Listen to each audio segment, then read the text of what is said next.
Hello, ladies and gentlemen, and today we are joined by Corey from the West, from the West Ham way. How you doing today, Corey? I'm all right, mate. Last time I checked, Man United are still down, so it's making me feel a bit better from our defeat on Saturday night. So I'm getting over it. I'm getting over it. I'm gonna be honest. Do you know West Ham? I've always find them really boring. Oh, don't say that, man. We're fun. No, I know what you mean. Particularly recently, we've been a bit dull, but we're top 10, so I'll take it. I, Obviously top 10, nothing to be sneezed at. But for me, yeah, I can't think. Apart from that one season, I say that. I've just thought of another one. But for the most part, you you guys are like passengers in the league, aren't you? You're taking me out. No, look, okay, fair enough. We've had a tough few seasons since we moved from Upton Park. We had that great season at Upton Park where it Yeah, was of course. yeah. So we had Payet, and it was the best thing I'd seen in the free kicks. And then obviously it's gone down a bit, but it seems to have gone up just slightly. So I'm just happy not to be talking about stadium moves and everything. I'm just happy to just kind of think about the football for a bit. You you guys were the head of the curve for that. Cause everybody's moving stadium now, aren't they? Yeah, I mean, stadium move's such a thing, man. I think we have kind of got used to it, like a little bit, but there is always that thing in your back of your mind where you're like, I wish we were still at Upton Park, and it's not the same. It's not the same at all. Because aren't Everton moving stadium soon? I think. Oh, yeah, no, I think they are. They've got all the plans sorted and they're ready to go. I think. Yeah, so as I said, I think you're one of the quote unquote small clubs if you're gonna. Anthony, come on. We're not a small club. We're a big club. We're getting bigger. We'll be there. We just need a massive investment for them to buy, and then we'll be up there with United and City. But I'm dreaming. I'm dreaming. Unfortunately, that's what you have to have if you want to compete nowadays, Yeah, like properly. 100%, mate. 100%. Look at how much Man City have spent. Like probably nearly £1 billion, and that's to compete. I mean, they're a fantastic side, but even they've tailed off at the moment. So it doesn't guarantee you success, but it certainly gets you quite a way. Yeah, like you, I don't think we'll ever see somebody like Leicester again. I think that was really fortunate. Obviously, they were amazing, but let's be honest, teams like teams like Man City, teams like Man City were in the transition of going from whatever manager they had before to so Yeah. there was no real competition that season, were they, for them? Yeah, that Leicester season was crazy, mate. Because I mean, obviously, West Ham had a great season as well, and it was just such an open season. United fell off a bit, and City was struggling because Pellegrini knew he was going to get kicked out at the end. Arsenal were up there. Arsenal could have won it if they sort of kept that, but yeah, you won't see a Leicester again. You won't see one of them. Uh, Amazing. and of course, Spurs could have won it, but they never win anything. So Good, exactly. But I'm glad they didn't win anything. I'm glad they bottled it. But hopefully they don't change our minds this season and finally manage to compete for the Premier League, which they might do. I've got to be honest, mate. When I look on it, it does look like they're gonna go on the way and different this time. They got Mourinho a proven winner, so obviously he can get them through the dark period of the league, if you know what I mean. Yeah, Your like your January to February, your March is that time period. yeah. That's the thing, mate. That's the difference between. I think that's the argument, isn't it, between Lampard and Mourinho. It's Tottenham and Chelsea. Chelsea are looking a better side, but when you get to those times where you've got to grind out results, can Lampard do it? We know Mourinho's done it before. It's new for Lampard, so definitely I think Tottenham edge it just about for me, unfortunately. Hopefully Liverpool win it and we don't have to have a conversation about whether Chelsea or Spurs win it. Mm. To be, I don't know how long you've been watching my stuff, but I don't know whether you saw my interview with Rory Jennings. Yeah, no, definitely. I know he's a massive Chelsea fan, so I think he thinks they're going to win the league. But Yeah, long way to go, man. A long way to go. yeah. My point was, I stupidly said, I thought got flagged was better than Frank Lampard. That shows how much I know about football, doesn't it? Nah, man, come on. Don't, Chelsea's an up and down club. They've had so many managers at the moment. I mean, it's to be expected. But let's be honest, Fulham are basically the bottom of the barrel, isn't there? Yeah, no, there is a massive difference. There is, but I think I saw that actually. We used talking about Scott Parker. Yeah, Trying to, that's a wrong conversation for a Chelsea fan. I mean, Parker's played for West Ham. He's played for Tottenham. He's probably not happy with that at all.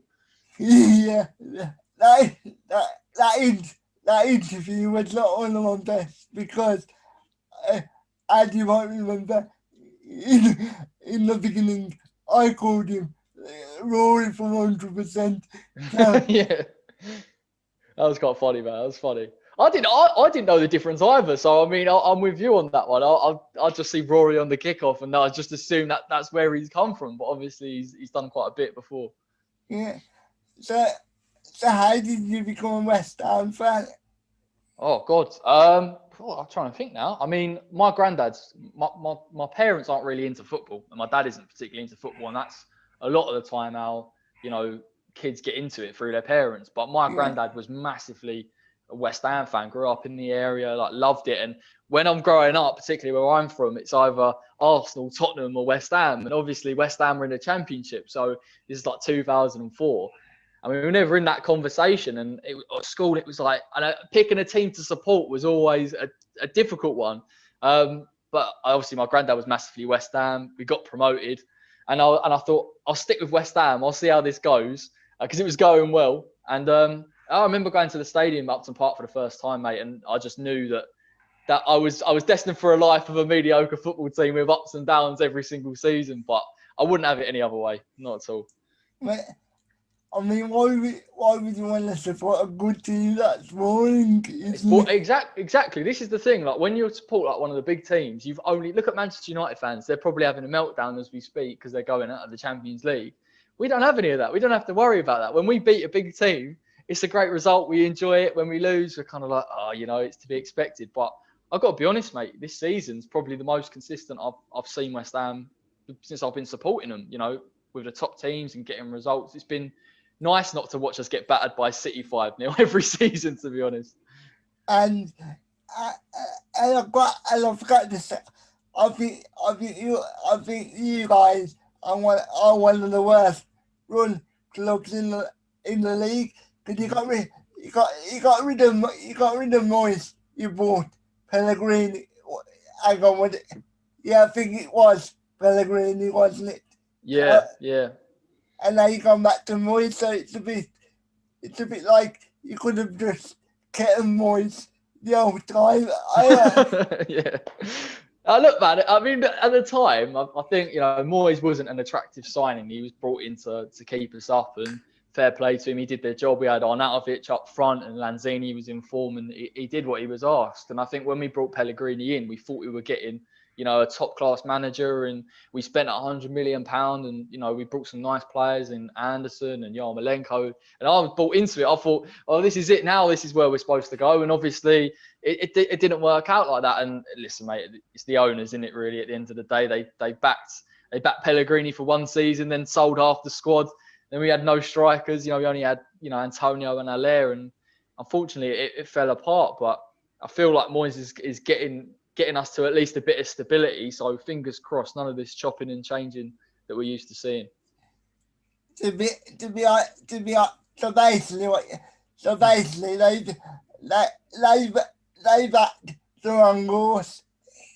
Yeah, well, I mean, I don't know. Look, I mean, if I said to you about 2-3 seasons ago that, would you have David Moyes or Pellegrini, you probably would have said, well, Pellegrini's managed Man City, Real Madrid, Villarreal, Malaga, done amazing things, and David Moyes, who literally was struggling with Sunderland. And I think maybe the owners like Moyes. I think that's why they've brought him back in. But listen, fair play to him. I think there's a few dodgy decisions he made in the early days, but he's showing his managerial ability now. So fair play to him. He's a bit of a rise to get into the top half of the table.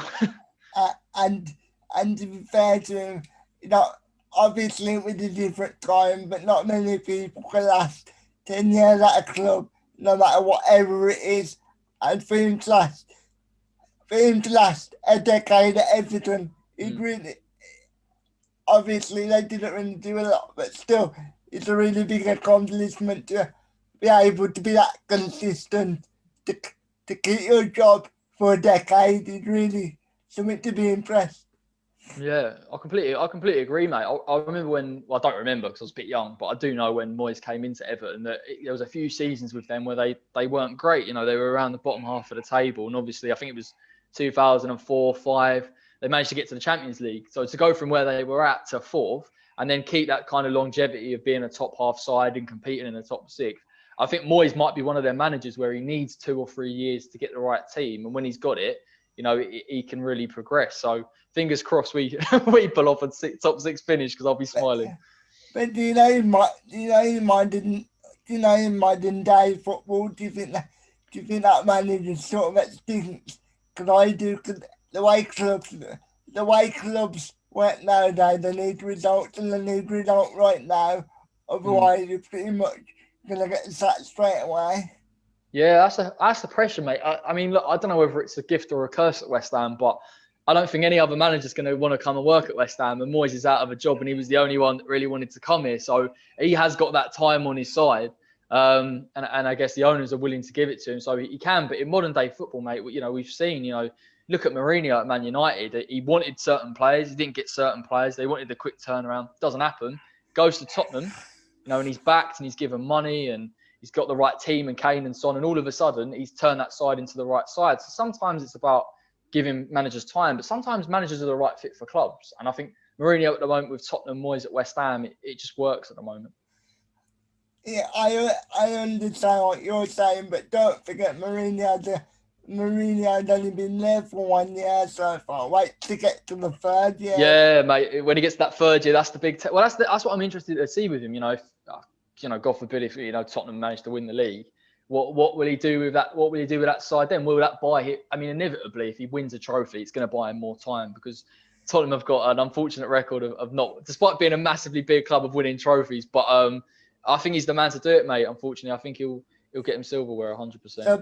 So basically, when it comes to winning trophies, Spurs are shit, basically. That's basically. You said it, man. No, I agree with you. 100%. I'm sure they'll turn it around. I've been really, I don't know about you, but I've been really impressed with Tottenham this season. And I think early doors, they got some good results against United and Southampton. And I thought maybe a bit fortunate in those games. But, when they beat Man City, I thought, okay, here we go. They're a proper side.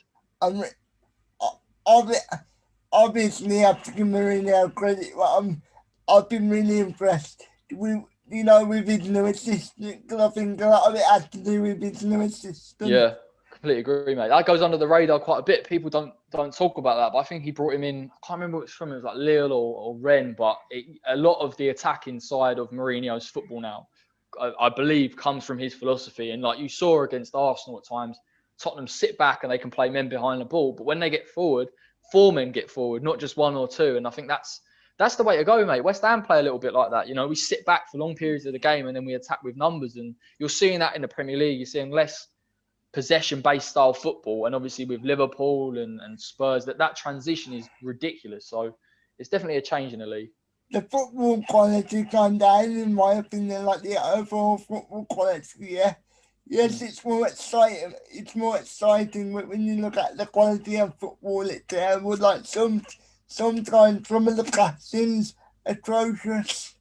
Yeah, mate, I agree. Like, I've seen some games and I watched obviously West Ham, Sheffield United, and it was a bit like that. It was a bit like a a bit like a rugby game in trying to win certain parts of the pitch and getting it far up. And there's not a lot. Possession-based football isn't really part of the game. I think, obviously a few years ago where Barcelona with Pep and Xavi and Iniesta, it was such a massive philosophy.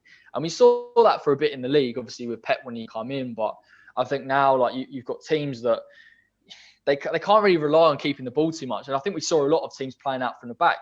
Now you really see really strong defensive teams and then teams that can counter-attack. I think Arsenal are one of those sides that they're trying to get that going, but they're too defensive and they don't create enough. So, yeah, definitely. The quality of football has gone down a little bit.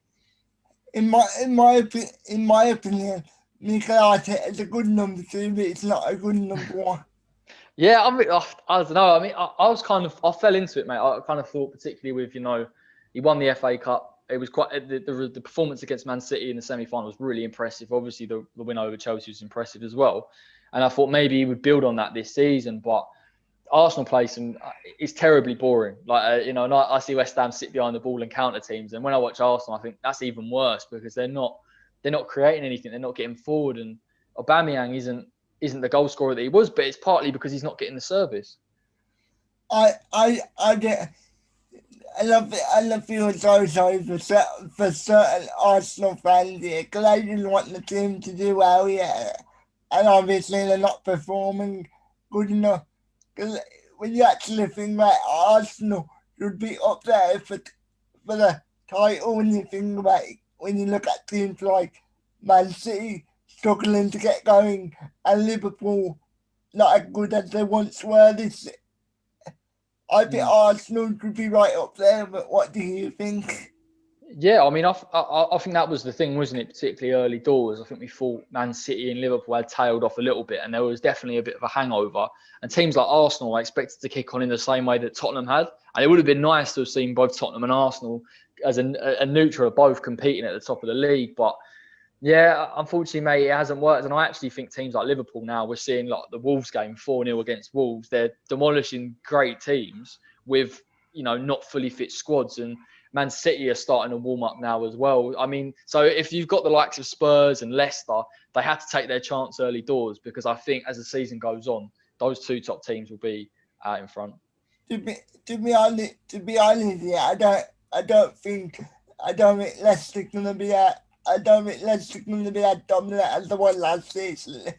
It's just small little sign that counting that they're just gonna be like in like fifth, sixth, and that's gonna be their level for this season.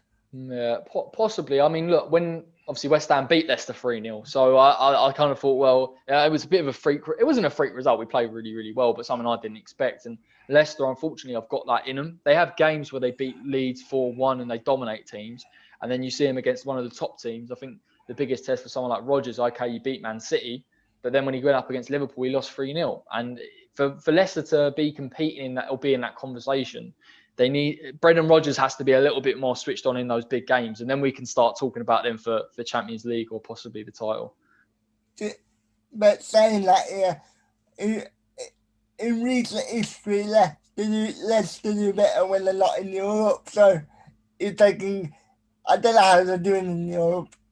To be honest, I don't really follow them in Europe. But if they're doing quite, but if they're doing well, I think it will affect their league performance. Obviously, obviously later on during the season.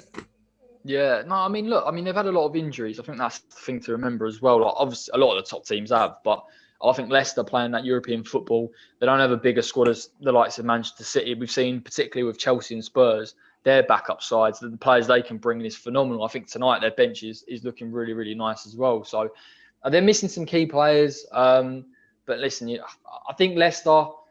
I still think Leicester will get probably sixth place if I'm honest. They are good enough to get there, but yeah, they might tail off. I don't think they've been that great in Europe, to be honest, mate. I know they've got through, but they've struggled a little bit. I have like, as I've said, I haven't really been keeping up with Leicester in the Europa League because they're always either at 7 o'clock or at 5 o'clock in the morning. Yeah, it's always one of them annoying kickoffs. Yeah, But but because of my honesty, I'm going to be honest with you. I don't really support a team like that. Like I follow Villa just because my family follow Villa. But when Yeah. it but when it comes to supporting them, I don't really support them like that. Like I wouldn't say I'm a hardcore Villa fan, but I do like them to do well, just for my family's sake, really. Yeah, I bet they were gutted the other week when West Ham beat Villa when we shouldn't have. 100, we shouldn't have beaten Villa. We really got away with one, mate. To be honest, Mm. so what are your thoughts on Jack Grealish? What do you think? Do you think he dives too much, or do you think he's a superb player? He's a bit of both, isn't he? Let's be honest. You want me to? I probably shouldn't condone cheating, but I don't mind it. I don't mind a bit of cheating as long as you're good enough to get away with it. Yeah, I bet. But look, I mean, I'm a huge Jack Grealish fan. Like for me, I think he's one of the best midfielders in the league. But when he played against us and he was diving around and getting all, because look, he gets fouls, it's part of his game. But when he's diving off things, I thought, oh no, this is terrible. But I know what you mean. If it's for your team, you don't care. So I completely agree with you on that one. But even if somebody like let's just use let's just use Will Sahar because he gets labelled with Yeah, it. yeah. But even when he get on like fair play, even against Villa, because as I said, if you're smart enough to get away with it, why not do it? Yeah, I know, but I don't know. Like we had when we had Marco Arnautovic, he was one of them type of players where he would do little naughty things that if he did them against us, we would be fuming, and then when he did it for us, we were buzzing because if he got away with it, and I think Chelsea fans probably think the same about Diego Costa. If Diego Costa can get away with something like an odd elbow or stepping on someone, but when it's your team and they do it to you, it's the worst thing in the world because you can't do anything. You just see it happening. Obviously, obviously, the legend died the other day, Maradona, R.I.P. Mm. And of course, he was a notorious cheater. Obviously, the, the hand from God or whatever it's called. Yeah, that's the one. I don't. I really don't mind cheating as long as you're good enough to get away with it. What I don't, what I don't like is when they make it so obvious that they've cheated. Yeah, yeah. Do you remember? I can't try to remember the game now. Do you remember David Luiz? I think it was at United, and he got fouled, and he turns to the camera and he smiles on his Yeah, side. It happens though. It happens like different. I think the problem, like, well, not problem, but the English culture, like particularly with the Maradona hand of God, you got Peter Shilton. Even after Maradona's died, still talking about the fact that he cheated. He just can't let it go. But in other cultures, it's not accepted, but it's part and parcel of the game. And I've got to admit, I thought Peter Shilton was a little bit out of order, to be honest, going on about it nearly 30 years later. But yeah, I know if you can get away with it, if it's England in the World Cup final when we do it, I'm not complaining one bit. I know, I know, I know. I'm probably shouldn't down because I have got a recent size audience, so I know I probably shouldn't condone it, but I really don't care as long as you're good enough to get away with it. Good on you, mate. Good on you, mate. Listen, if West Ham win an FA Cup final via a handball and we get away with it, don't think you can get away with it now, mate. The VAR, there's about 50 different angles on everything. You can't do anything. So I I think eventually players and club will learn how to do it well enough to where you can't really tell whether it was. I don't know. That's just what I think. I think there'll be a mm, way to get around it eventually. yeah, mate, you're probably right. Like I think now, like even I can't remember West Ham we gave away a penalty when we were away at Liverpool, and Masuaku kicked Salah. And for me, playing football, that's not a penalty, but the game's getting to that point now where the softer and softer the contact is, irrespective if it's contact or not, then it is the penalty, and that's the thing that's like going out of the game. I think we're seeing even if like someone tugs on someone's shirt, like Declan Rice did the other week, it's still a penalty, and that's the way the game's going. So, so do you know VAR? Yeah, Yeah, I'm I'm in the big I'm in the big camp of it's crap. Not because of the technology, the people running yeah, Agree, mate. You're bang on. Yeah, like that's the thing, isn't it? It's, I think VAR in principle works, but talking from my perspective, I don't know if you've seen Man United's first goal against West Yeah, Ham. The yeah. ball is about that far out. I mean, it might even be more than that, but out of the pitch. And I was watching match today, and they got the screen thing and they showed how far it was out.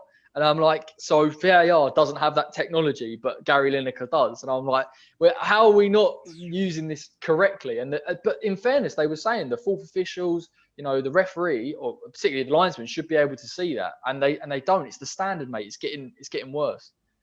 I thought the old point of having linesmen.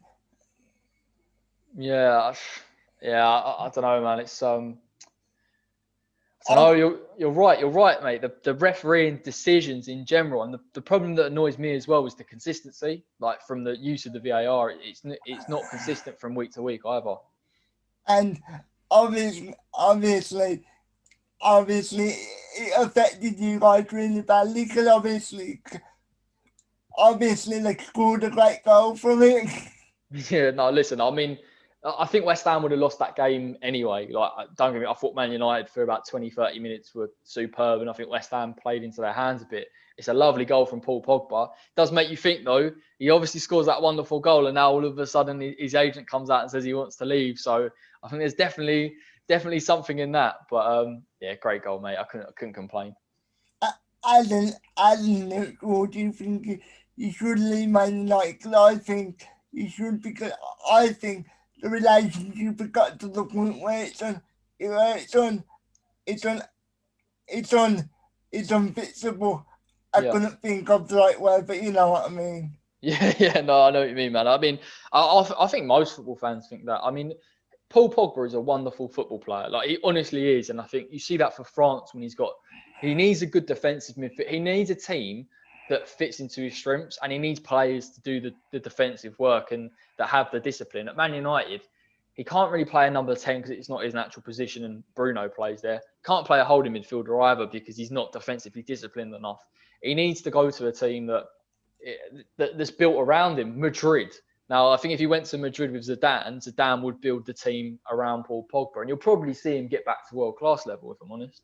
And I think him, him and Mesut Ozil are in the Oh, same boat. To be honest, I think they both need to get lost from their clubs and just leave the clubs to rot basically. Because that's where they're gonna go. yeah, like that's the Özil thing is strange because Özil isn't in the squad at all for Arsenal, isn't he? So I think what do you do, mate? The only West Ham have never had a player of that caliber where I've been like, we have to. The only one we had was Payet when he wanted to leave, and I think when you get a player like that disrupts the dressing room as much as, or even as much as Paul Pogba's agent does, United need to look to get rid of him. But I think the thing with United is, and Arsenal, they're such big institutions. They can't be seen to be playing into the hands of the player. They say to Paul Pogba, you can go, then it looks like they've given Paul Pogba what he wants. Whereas they need to be strong on it and say, no, you're playing to the end of your contract, and that's how it's going to work. Yeah, I completely agree with that. I completely agree with everything you just said. But do you know Mesut Ozil? Yeah, I have to respect this. Would you call it? Would you call it shit outrage? Because he'd been able to make 300 grand a week Yeah.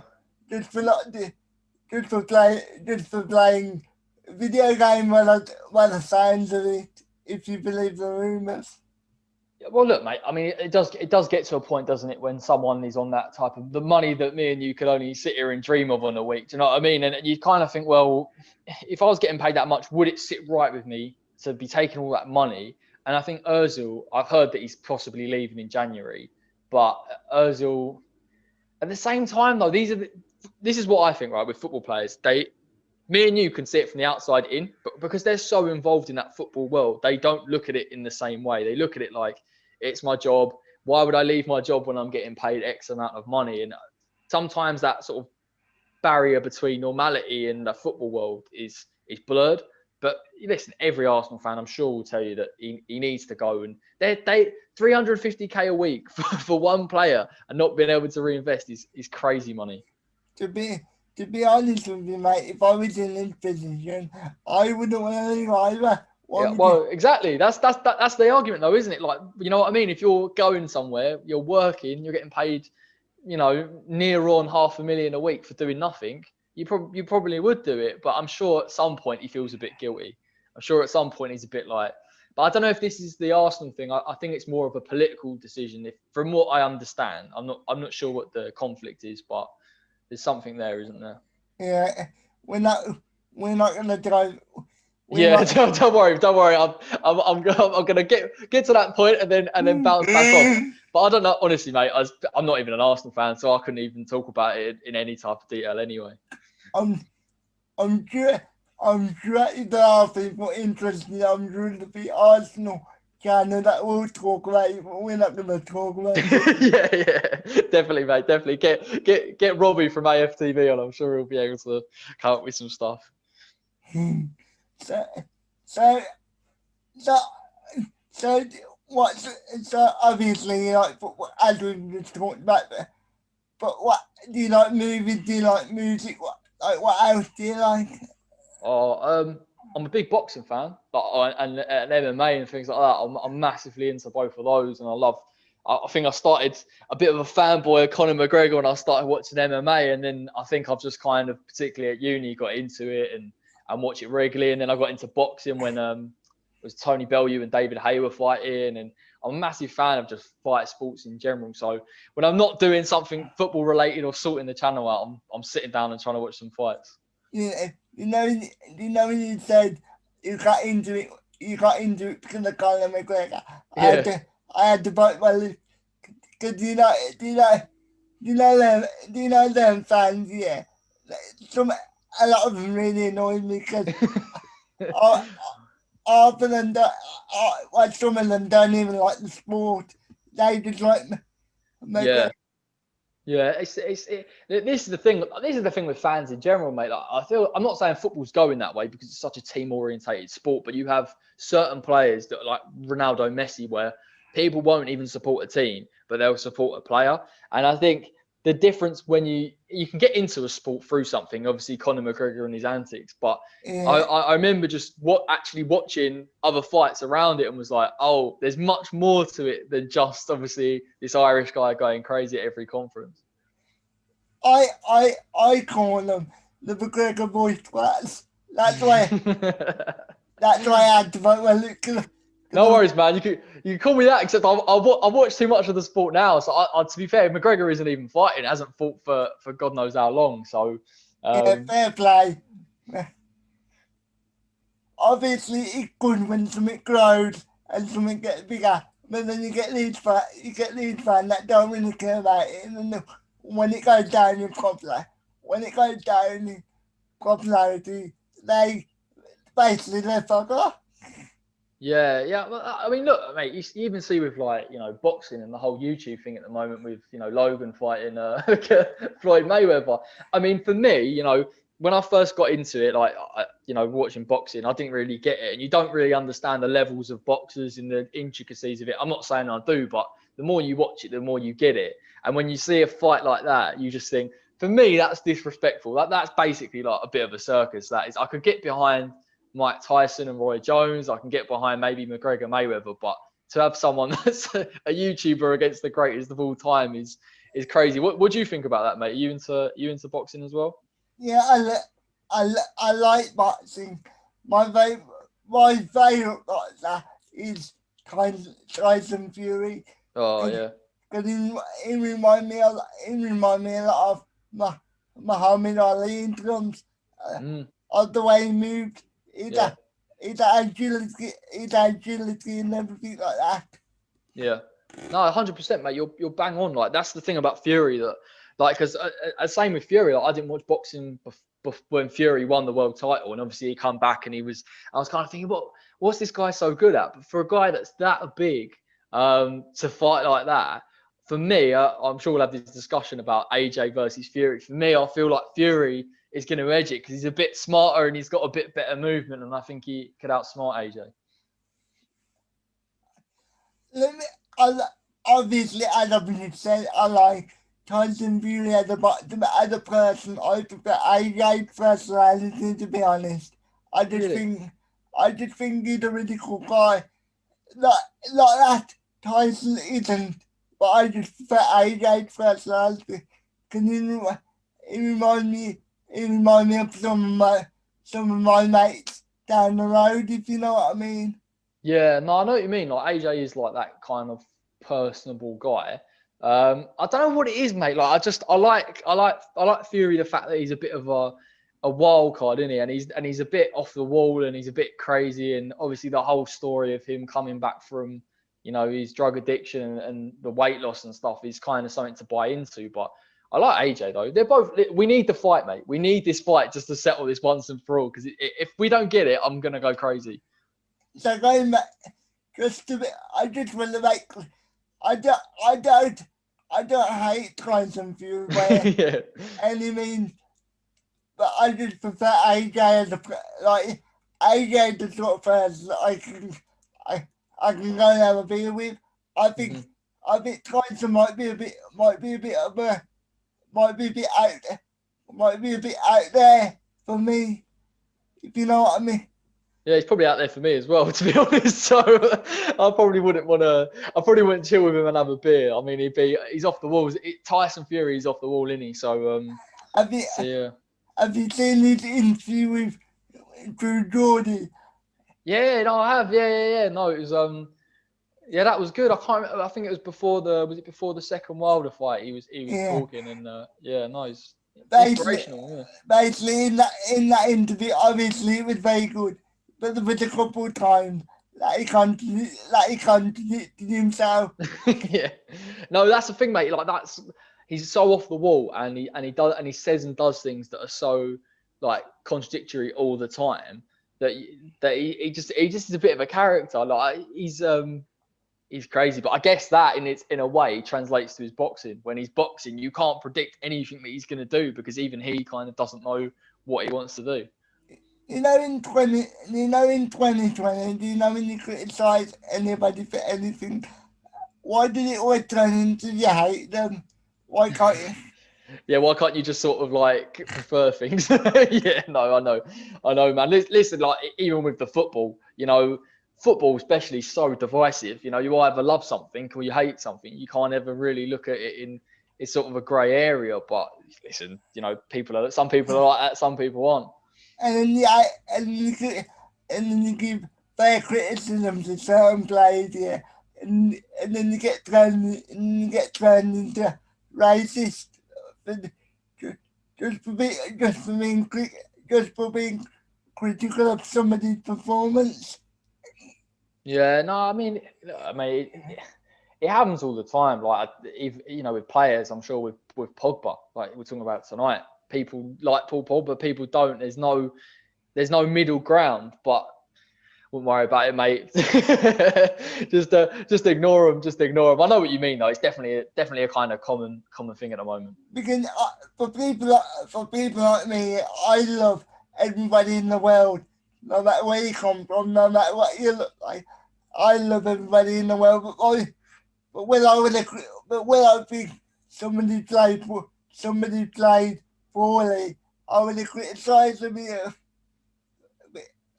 but in the back of my mind, yeah, I do think, I do think if I can, if I if I go too hard on you, people are gonna think people are gonna think that it's personal. Yeah. Yeah, No, I know what you mean, mate. I think we got a player. It's not the same thing at all, but we got a player at West Ham called Fornals, and I don't think I've yeah. ever seen a player more loved or hated at the same time. And every week at the moment, I want this player, I want Ben Rama to play, and I get comments going, why don't you like Fornals? I'm like, I don't dislike Fornals. I just don't. This is my opinion, and that's the thing. Like most things are just about opinions, and it's about people seeing the difference between opinions and there's no right or wrong, is there? So um yeah, no, that's my feel on And, it. and of course, just to play devil's advocate, there are some people that do hate them for obvious reasons, and for me, them people don't belong in football, to be honest. People that hate on people, either because of their race or because of their background. Yeah, I yeah, don't, I don't think them people belong in the game of football, to be honest. yeah, mate. Like I thought it was obviously the kind of the Millwall thing the other day. I thought it was Yeah, not just because of the West Ham Millwall thing, but in general, I just thought it was. I thought it was disgusting, and there's no place for it in football. And if anything, football's a place where people from different backgrounds and cultures come together to watch and enjoy the game, and that's what, and it's that family atmosphere. So when you get stuff like that in the game, it's not welcome, but it's good to see that I think there is a slight change in attitude now towards it. People are being proactive, and hopefully we get it out of the game, mate, because it's got absolutely no place. And if I saw that at West Ham, we'd all be in agreement that it doesn't belong. yeah. As I've said, I love everybody and everybody unless they've hurt people or they've, you know what I mean. I just love everybody. So that's Yeah. the way I look at life. Yeah, no, mate, look, it's a good way to look at life. 100%. That's the look at it in a positive way. Do you know what I mean? I think it's easy now, particularly with everything that's going on, to look at things and you know sort of hate on people, but there's no need for it. It doesn't do anything. It doesn't achieve anything. So yeah, definitely need more positivity, mate. 100%. You, you know, you know, certain points. Yeah. Do you think they have certain agendas against players, or do you think that just for me? Because I've hit certain points. Definitely do have agendas against players. Are you talking about Souness and Pogba? That's like the main one, isn't it?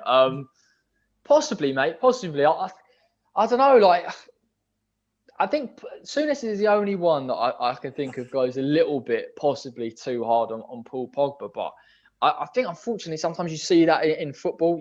Someone like Pogba is a bit flashy, and you've got some of these old school players that don't like it. You know what I mean? That when they were in the game, it was take it serious. Manchester United as well. You look at that Fergie team, all in suits, all in blazers. You take it seriously. It's a different era, but yeah, I'd like to think there isn't too many agendas in the game. But definitely they'll have their personal opinions, won't they? Yeah. So going back, going back to the boxing there, I Mm-hmm. personally think the Floyd Mayweather Logan Paul fight. It's obviously just a payday for Floyd. No, nobody sensible thinks Logan's gonna give me, Yeah, going to give me challenge.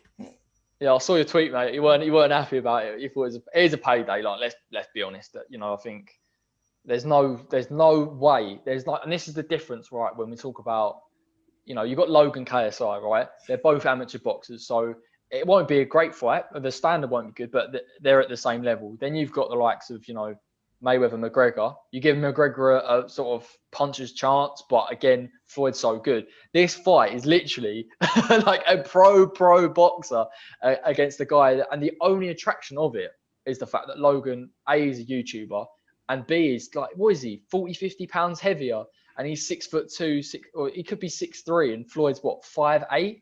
So it's going to be weird to watch, mate. I don't know how they're going to do it. In boxing terms, Floyd's IQ is too good for Logan in terms of boxing. Yeah.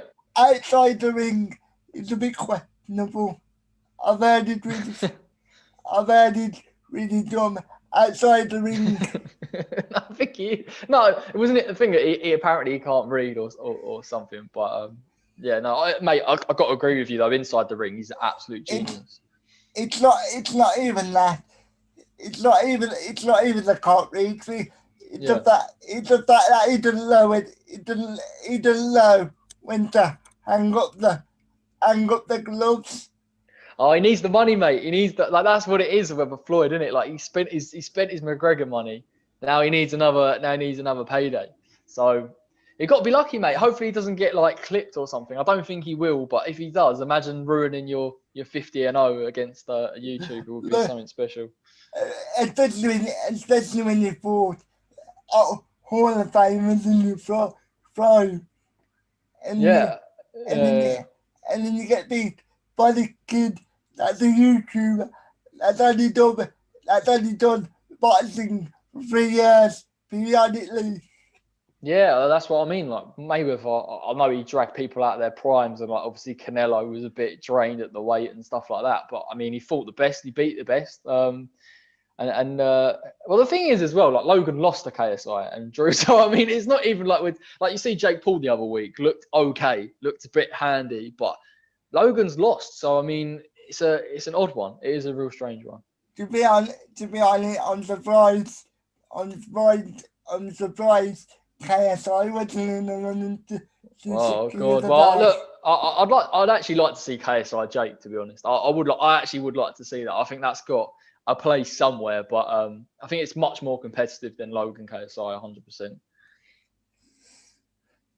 Not to get too serious, but I do feel a bit sorry for Floyd because that is genuine, and he genuinely is a little rough. I do feel quite bad for him in the sense. I'm gonna be I'm gonna be honest, yeah. I haven't been diagnosed with it yet, but I do think I have some sort of. But basically, what I'm trying to say is, I don't think it's right. I don't think it's right to make fun of people just just for just for not being able to read all right. Yeah. I don't know how you feel. No, I agree, mate. I completely agree. I don't know. It's something that McGregor pointed at him. I don't know. I think I don't know. I honestly don't know Mayweather's background, if I'm honest, where his education or anything. But for the guy to be where he's at, he must have spent a lot of time in a boxing gym from pretty much the minute he was like 4 years old to now. So that is his education in it. That is what he knows. And to be fair to him, he's made a ridiculous amount of money off it. So fair play. And let let the safety can't read. Yeah. Maybe couldn't life situation that he couldn't to work his way round it, if you know what I Yeah, mean. yeah. No, that's why it's so impressive for what it is because if that is the situation, which obviously I'm not sure what that situation is, whether his background in education or whether he's just fully gone for boxing, but there's no doubt in terms of business sense and the money that he can make, he's shown that he's clearly intelligent and he can do this in that way. So fair play. I'm sure Floyd's loving his 25 cars he can roam around in. So fair play. To be to be honest with you, yeah, because because I'm I'm probably gonna regret doing this, yeah. But do you know do you know some do you know sometimes I think I might have a bit of, but basically do you know when I'm reading like a book with a sangria, if the too many if the too many words on one page, yeah, I end up not not being not, be, not being able to really stay with stay with the story. So even if I can read it, I don't I don't take it in because I'm so focused on reading. Yeah. No, mate, I'm a bit. To be fair, I'm a bit like that as well. Like, I have to, I have to really concentrate. I'll be reading, and all of a sudden I'll forget. Like as a kid, I was the same. I'll be reading. I could read it, but obviously the whole storyline and everything around it was a bit sketchy. But that's probably why I prefer audio and video. That's my bag, really. So basically, what I'm trying to say, you would never hear me making fun of somebody for struggling with, obviously academically, because I know, I know how how, how that feels. So yeah. Yeah, spot on, mate. So what are your favourite movies? Oh, favorite movies. Inception, Leonardo DiCaprio, Tom Hardy. Yeah, have you seen it? Nah. Oh, Anthony, man, you need to watch it. Honestly, it's so good. A lot of Tarantino films as well. They're quite good. Pulp Fiction, Kill Bill. A lot of those. I like gangster movies, Goodfellas. Um, just all that type of stuff, man. Like a bit of actiony movies. I'm quite into the series as well. Peaky Blinders. Have you seen Stranger Things as well? All those types of things, mate. That's what interests me. Re- this might surprise you, but you would think you would think being from Birmingham, I would have seen it. Yeah. Yeah. Have you not seen it? Oh, you need to get on Um, that. You got loads of series to catch up on, mate. So you don't have to worry like I am about when the next one's coming up. yeah. I always thought yeah, it was gonna be stereotypical Birmingham accent, like really strong accents, and like maybe it's because I live here, but I don't think we have strong accents at all. Really? No, you do a bit. You do a bit. But listen, look, I'm technically from Hertfordshire. I'm not even really from Essex, and I come down to Bournemouth, and everyone was like, "Oh, you're from like the only way is Essex," and I was like, "It's not even that. It's not Chigwell or like Brentford and all that stuff." So, mate, I get it. It's when you're there, you don't see it, but then when you're like me, you can. So it's the way in it. It's just how it works. When you think like it, everybody automatically goes to a stereotype, whether they mean to or not, either verbally or psychologically. You do, when you meet somebody from Essex, for example, you do either think like, oh, you do say something relating to the only way you does it, so you think, Yeah. Yeah, no, mate, it's always like that. Like I remember people being like, "Oh yeah, you sound like so and so," or you say certain things, But yeah, I'm used to it now. I don't even really care anymore. I'm just like, yeah, that's where I come from. It's what I sound like. I've just got to put up with it. to be honest, if you speak well enough, like if you know how to, if you know how to speak, your accent doesn't really matter. Cause Yeah, when I speak to Americans, they can understand me fine. yeah, yeah. No, it's kind of like you're right. You're right. Like when you sound so like for like me, people that the insinuation that maybe I don't know what I'm talking about, or do you know what I mean? But actually, when you actually listen to what someone says and you take the accent out of it, then of course there's not that kind of what's the word? Not discrimination, but you know what I mean. People kind of go, They don't, oh, they, they don't have that frequency notion. yeah, exactly, yeah, So do you know your microphone here? yeah, What sort of microphone? And it could obviously, I've just upgraded my microphone to this one. yeah. So, so how's it sounding? Am I coming across clear? Very, very clear, mate. Crystal. I've noticed the improvement when you've got the mic. I know what it's like to get the upgrade because I've gone and bought all this all this stuff now that I'm stuck with. So yeah, no, you sound good, mate. Because unfortunately, I couldn't get a really proper studio one because my setup. It doesn't allow me to do it because obviously I am in bed, so I have to use like you know like like in hospitals, they use a hospital table. I have Yeah. to use a fancy one of them because my one tilts. The top of the table? It tilts Right. downwards, Oh, so, okay. so I don't have much room for like actual actual equipment like you've got there.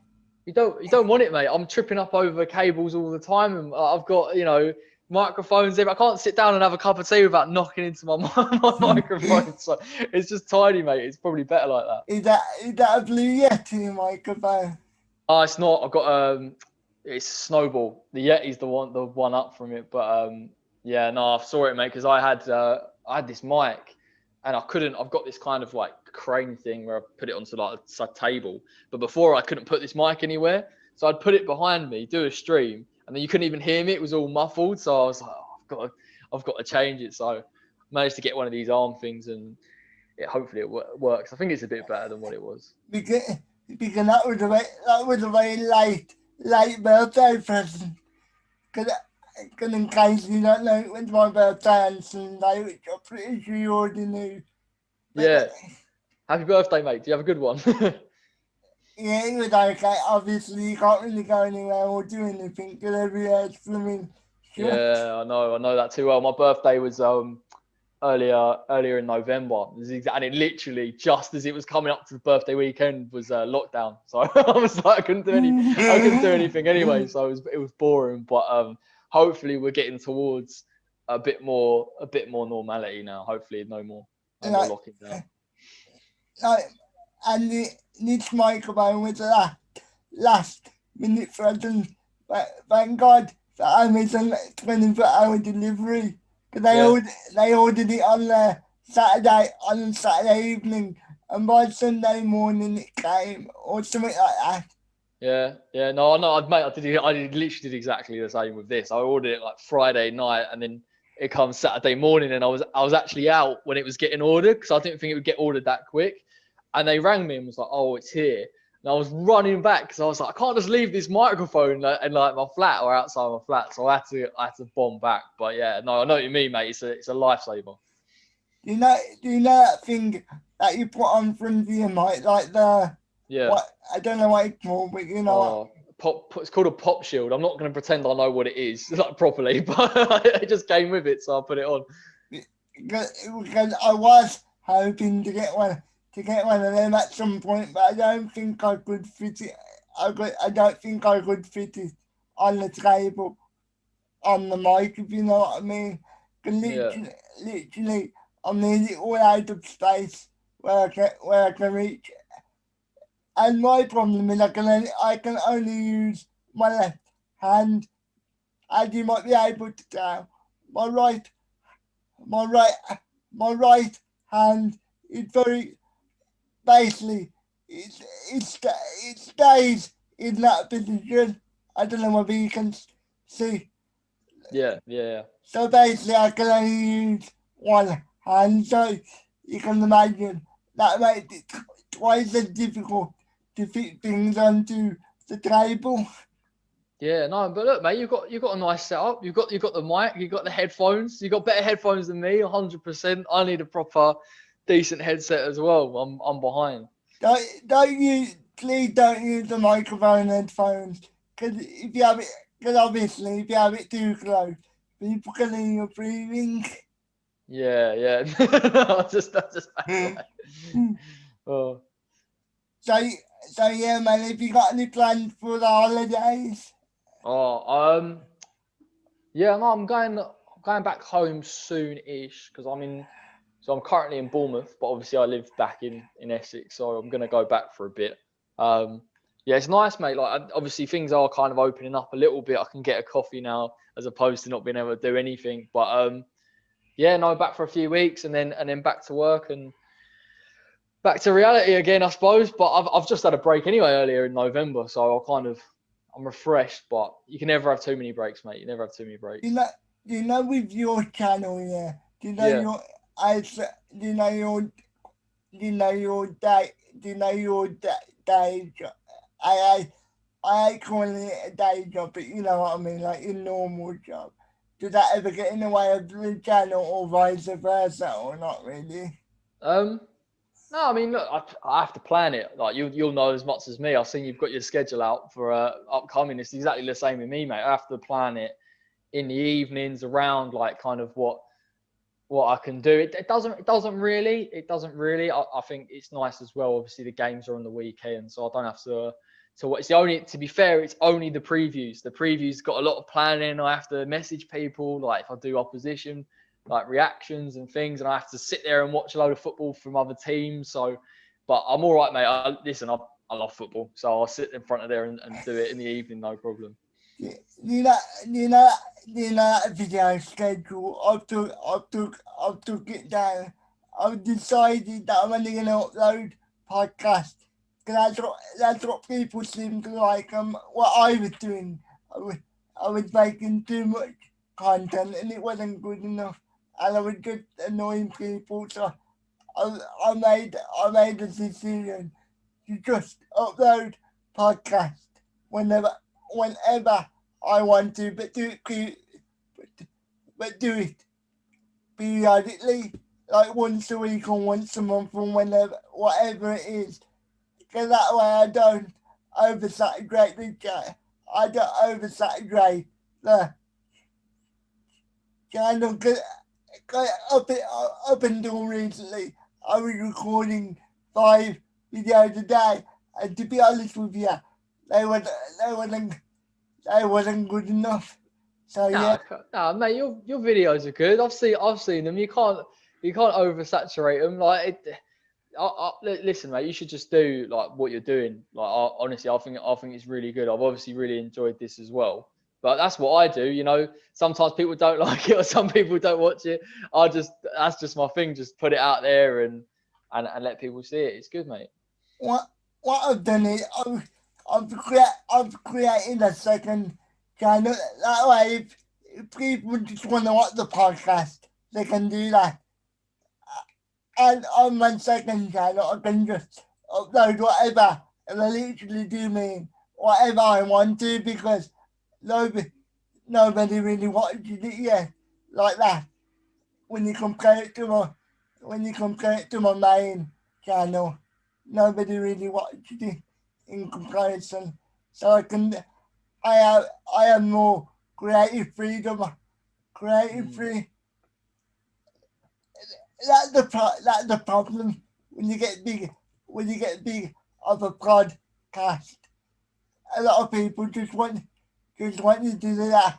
Just want you to do that all the time. Yeah, no, I imagine, mate. I'm not really in the podcast world. Podcasts are nice though. Podcasts are like quite chilled and relaxed, and you can talk about things. Like, I think with me, like obviously it's all like pre-match content and structured and things like that. So I guess people there's a routine now that people can expect.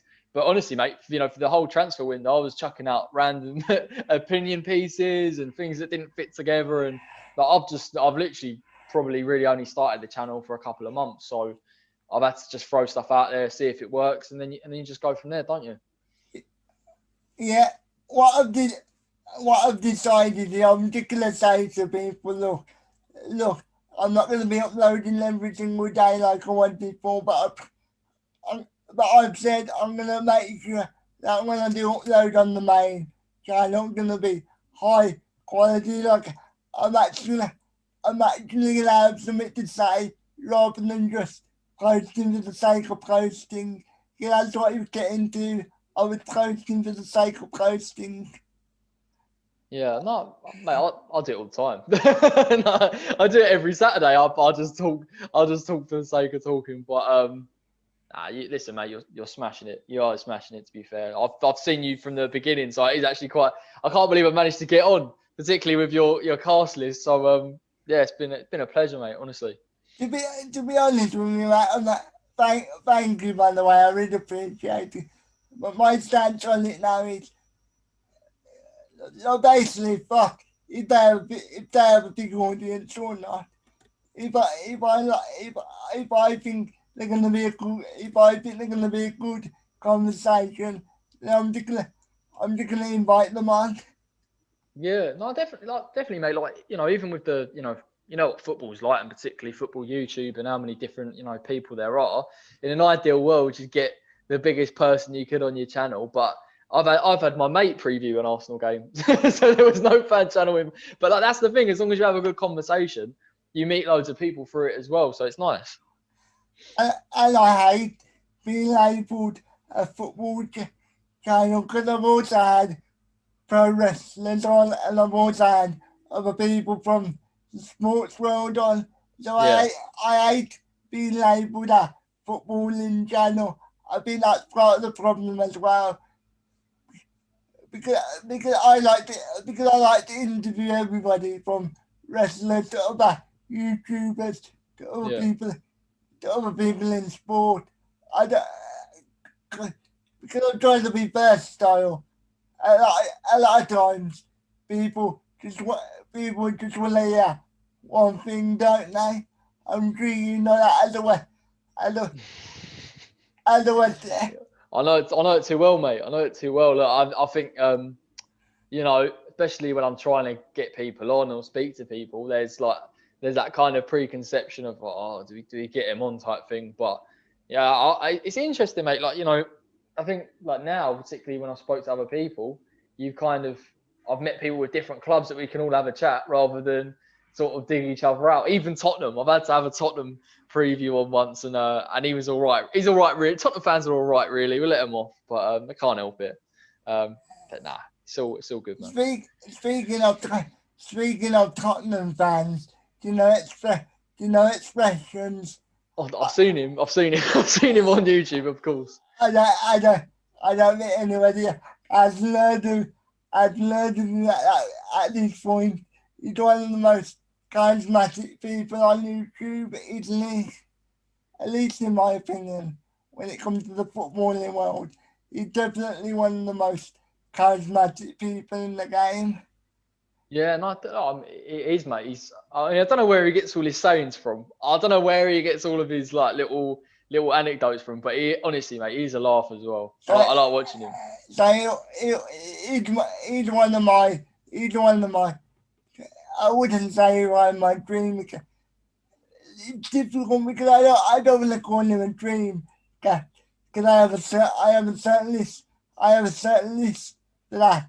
But I would like to get him on in 2021 because I've added brother on ransom bands. Oh yeah. So I would love to get expressions on just just to complete to complete the set.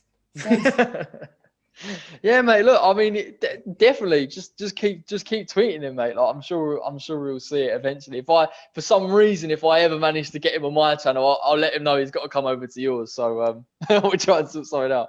do you think this will be a really do you think this will be a really comeback if I ask Rance to try and knock me up? I don't know, mate. I mean, look. What I would say is, if you don't try, you don't get. Do you know what I mean? I've tried. I have to try with everyone, but I full well know they won't reply. But maybe one person will see it, and it might lead to something. So you got to go for it, mate. I was trying to get down bent on Oh yeah, that'd be class. or or Junior God, it's a right laugh. Yeah. You know he'd laugh. It makes me laugh. Yeah, them ones. Yeah, man. I know that'd be good, mate. It'd be a good guest to get on. No, 100%. Have you seen my interview with Laura Woods?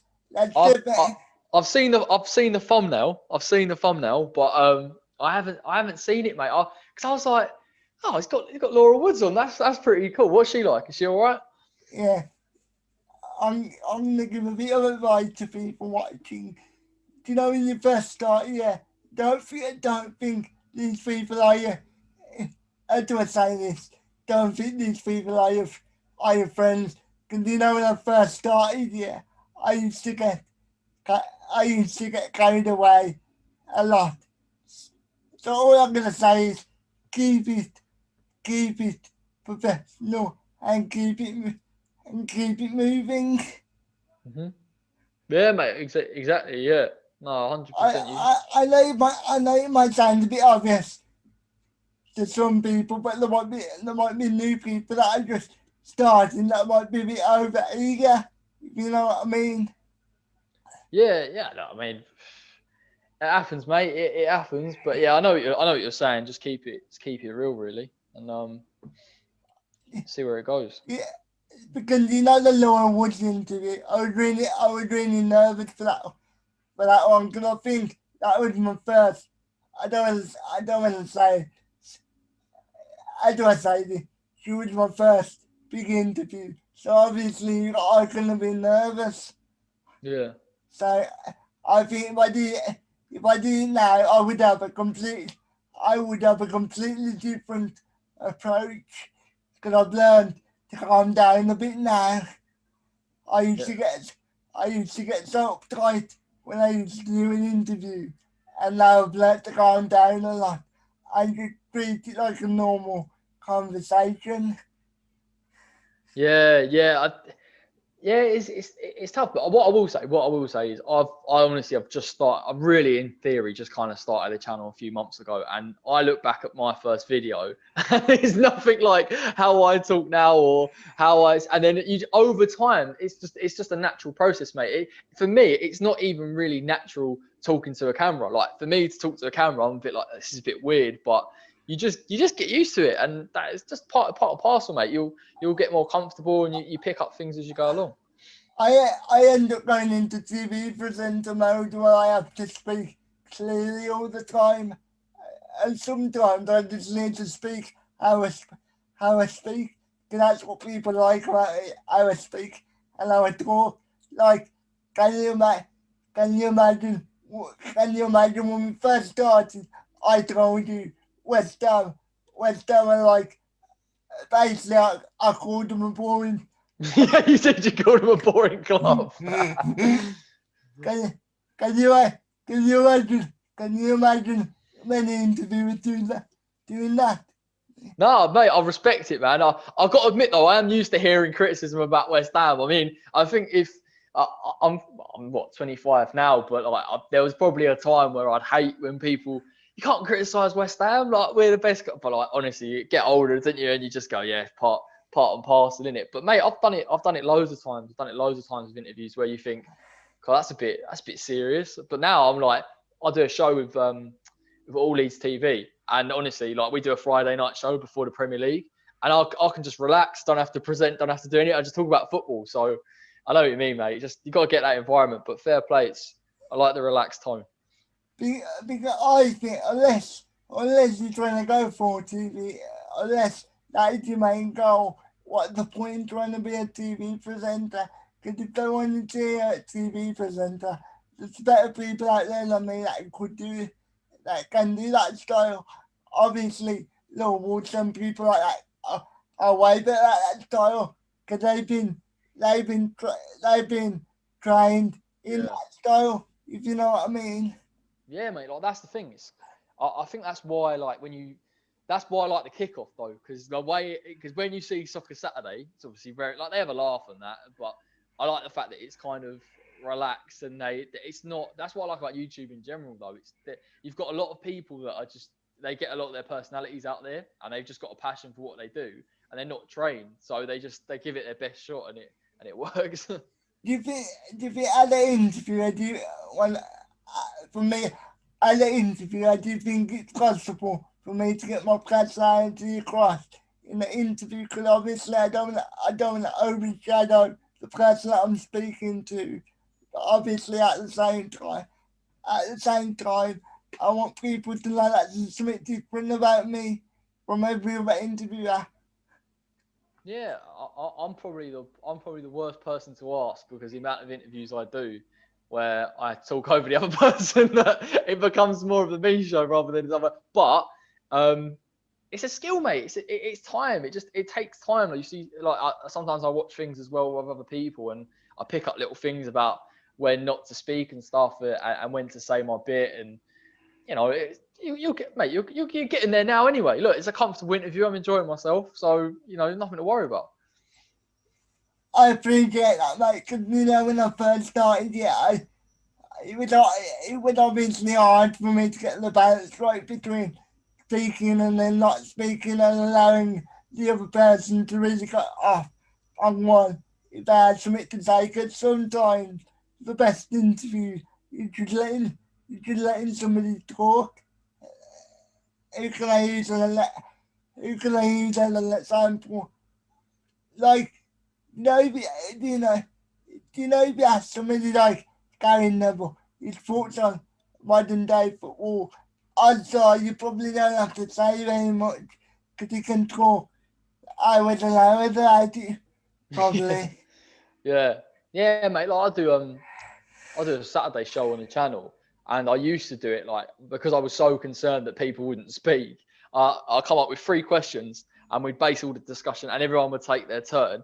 And I got to the point where I was like, do you know what? Like, I'm just going to keep it vague, see what people come up with, and just bounce off each other. And that's how that naturally you just get that kind of rapport, don't you? And you just enjoy it a bit more. Yeah, you know the fact. do you know the vaccine that coming out? Yeah. Do you know when it comes to the general public? Yeah, are you gonna have it or not? Really? Obviously, if you don't want to speak about it, that's fine. Um, well, mate, I'll probably get it. I'm a bit of a sheep. I don't know too much about the conspiracy theories and stuff. I think, look, it. Do you know what? I'm not even going to talk about it because I don't know enough about it. I wish I could give you some interesting. I probably will get it. I've got asthma, so I'm kind of on that list, and I'll probably Yeah, get it at some point. yeah, fair play. Like obviously, because of my disability, I'm probably on that list somewhere, so I probably will get it. But I'm not gonna say to people if you don't get it, then you're a bad person or anything like that. Because I personally think anybody can do whatever they want as long as it's not legal. Illegal, sorry.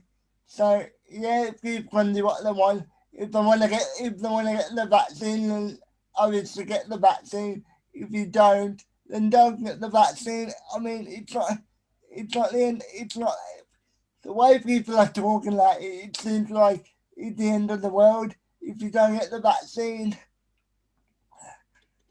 Yeah, I know, mate. It's look, I kind of get to the point with it where I'm like, I just want to get back to normal a bit. You know, I kind of, you know, the way it kind of come about and the way even I think most people were like, oh, you know, it's not a problem. You know, it's in China or whatever. And obviously it becomes the pandemic, and you know, I just kind of want to get back to that normality. I'm sure you probably feel the same, where it's just you want that sort of normal level, but we'll see. Fingers crossed, mate. Fingers crossed. This is it. So hopefully there's no more lockdowns, and I'll be like, oh I no, not again. I am a bit concerned now because whenever it does go back to quote unquote normal, whatever that means, Yeah, exactly. Yeah, I I'm a bit worried that this podcast is gonna go down the pan because obviously I don't think many people are gonna be willing to come on because unless you're in a great big studio, yeah, you, a lot. Basically, what I'm trying to say is, yeah, at the moment, I can't really afford like a proper studio like True Geordie got or like Jack Mate's got or somebody like that. Yeah, but obviously, to be honest with you, I prefer to do them virtually. But obviously, I know sometimes that don't really work. So I don't know what I'm gonna do when it all goes back to quote unquote normal, but I'm gonna try and invest in a studio and trying to get a cheap bunker like True Geordie has or something like that. I don't know really.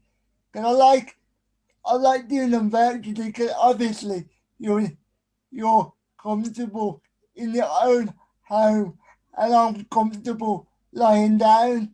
So obviously, I think this is better. But obviously, with the, with the internet connections thing, it can be quite difficult. yeah. Look, I mean, I personally think, you know, like, I can only speak for. I've started a channel when this has been going on, so everything for me has been virtually. But there's definitely merit in it, mate. Like, I mean, we do, like I've said, the Premier League show I do. We're all in different parts of the country. I think after all of this, you know, even in my work, mate, you know, now we're all comfortable with Zoom and Microsoft Teams and everything like that. I think it will just become part of. It will still be there, and I think I just keep going with it, mate. Like genuinely, like because people will still do it. I like doing it. I love the virtual element of it. It's nice because you never meet people from other ends of the country. Do you know what I mean? It's just opens up opportunities. Yeah, to say when I get somebody from America, we can jump on one afternoon or one morning or whatever, you know Yeah. what I mean? But if I did it in the studio, then we'd have to wait months and months on end, because obviously you can't get somebody you can't get somebody over from America in one afternoon, can you? You can give it a go. I don't think it'll work. I think it'll be a bit late, but Mate, yeah, mate. I know what you mean. It just gives you. I think it just gives you flexibility, doesn't it? And I think that's what as a YouTuber, that's the best thing. I I I understand True Jordan and Jack's point on it that when you're doing it virtually, if the internet's crap, it can ruin the experience. So it all depends really. So Yeah, I don't yeah. know what I'm gonna do. So with everything to go back to normal, how are you gonna present your channel? Are you gonna do like are you gonna do like in person collaborations? Yeah, mate, I'd love to do that. I'll probably start doing match day vlogs. Like that's one of the things that I want to do and get involved. But I'd still say though, from a lot of my pre-match content, like I'm still going to do it exactly the same way. And I like streaming and things like that. Like I think it's good. It's interactive, so there'll be part of it, and then there'll be a few little things that, particularly with other fan channels at games, if I can meet them or we can do something after, then yeah, mate, I'd be sick. I'd love to do that. Have you met any of the guys from? Have you spoken to any of the guys from West Ham Fan TV or whatever they're called? No, I haven't. I haven't. I haven't. It's mate. I'll tell you what. The strangest thing for me actually is the fact that I've watched all of these people for years and years on YouTube, and now all of a sudden it feels like I'm on that side of things, and my whole perception on things changes. But honestly, I love what they do. I watch their post match show every single week. Even now, I do my own stuff, and then I go and watch something else. But nah, I mate. I know I haven't. I feel exactly the same way about people like Lawrence. The fact I can just DM him now and he'll actually respond. It's still quite mad to me. And the fact I've spoken to people like Jack, mate. Jack. Yeah, I'll tell you what. I'll tell you a funny story, mate. Like, I was doing a stream and West Ham. West Ham don't sign anyone, so we didn't sign anyone for this transfer window. And I come back from gym and I was ranting about it, and he popped up in the comment section.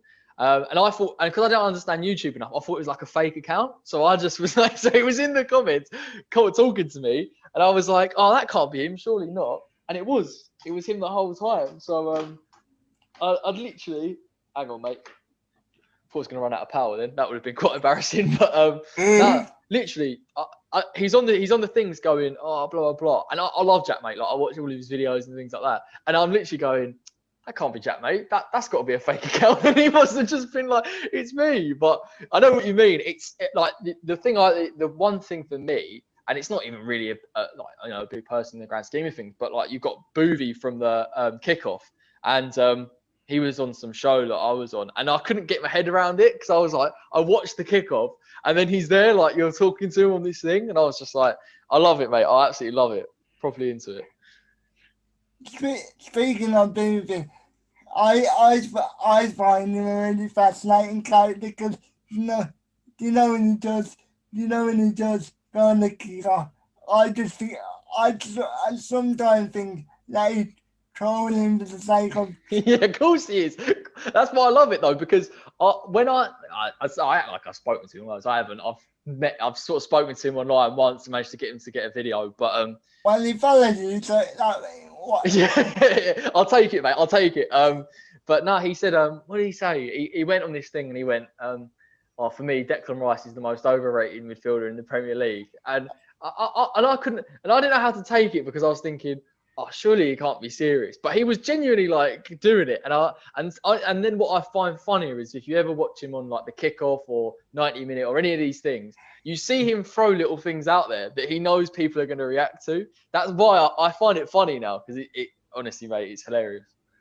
Like, yeah, you know when, I said, when I said, got Mark and better than Frank Lampard. Obviously, like, I was 99.9% serious, but there was 1% to me that knew that knew Rory will get a bit wound up by it.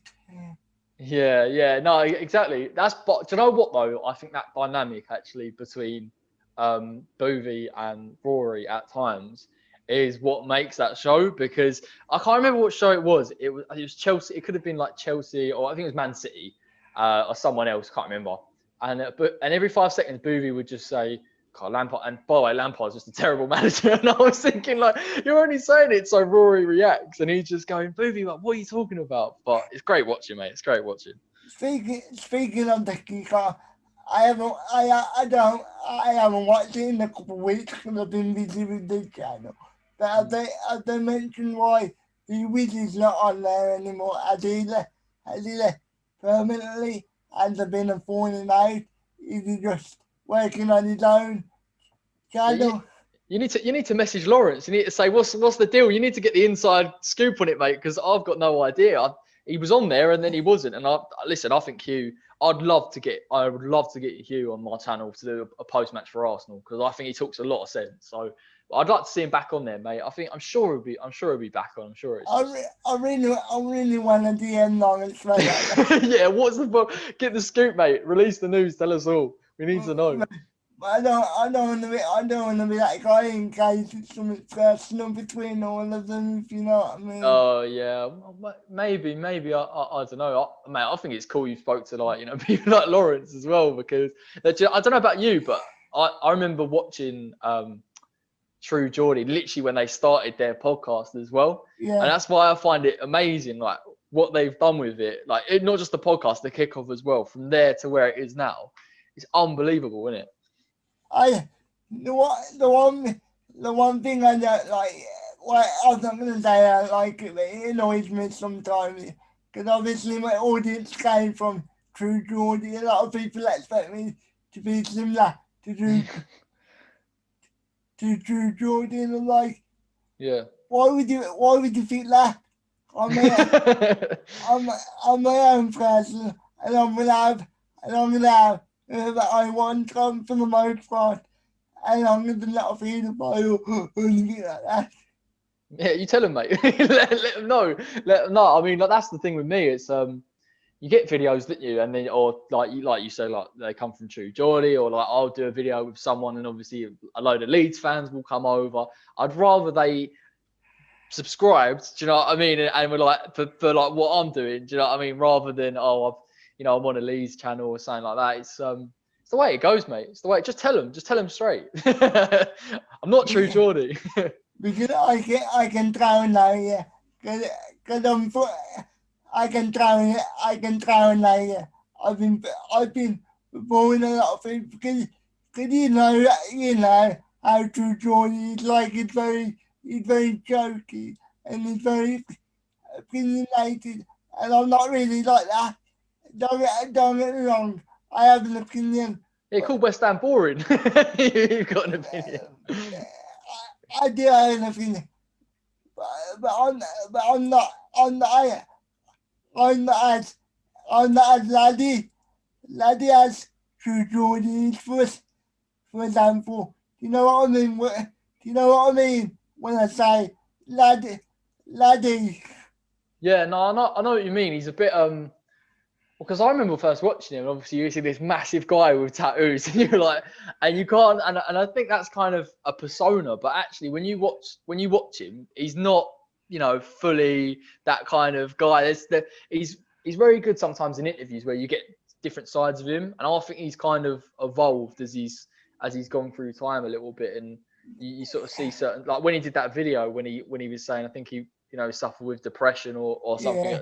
It was quite interesting to see. It was quite sad to see, but also you get different sides of him. Yeah, I know what you mean. It was sad, but it was also good in a sense, if you know what I mean. Like, it's good to see somebody's softer side sometimes, even like it might be because of a bad reason. Yeah, no, definitely. Like that's but he's mate, like some of. For me, he kind of like inspirational in a way that he's done what he's done because it's when I watch that kickoff and you see because you're sure you're probably the same when you look for the equipment and you think about it and you're like, well, what's this? And when I see the behind the scenes of the kick, I'm like, how on earth would you figure that out? Who figures that out? I could only dream of that kind of thing. So fair play, man. Fair play. That ain't gonna work in my bedroom. Won't work in my life, but to be honest, I'll be falling over. I'm falling over myself as it is, mate. So no, just I don't want any more like microphones or things like that. It's enough for me, mate. It's enough for me. In all seriousness, I'm enjoying podcasts through Geordie better than the kickoff through Geordie. To be honest, I still Yeah. I still like the kickoff, but I prefer podcast Mm. through Geordie because obviously it's more rounded of a conversation. Yeah, and I think like that's the only thing that's a bit like disappointing is there's not enough of the podcast. Like you don't see a lot. They brought out that Ben Francis one with the Gymshark stuff, which is cool. And Yeah. like, and I remember watching that, and I used to look forward to them so much. Like when they did the one with Ian Wright and Ricky Gervais, and even like Dizzy Rascal, and I was like, this is really good. But I think I don't know how they feel, but they probably think we don't want to do one unless we know it's kind of like something bigger or something different, so they just don't. But sometimes the best ones are when they're just talking to each other and they're just like making jokes. My my problem in terms of my channel, I don't have many friends that are in the YouTube space like that. Like I obviously have friends, of course, but they're not very talkative and they're not very charismatic. Like if I tried to do one of these with them, I would have I would have to control 99.9% of the conversation because Yeah. they they don't have the, I don't want to call it charisma, but you know what I mean. Yeah, because your friends will be watching this thinking I have charisma.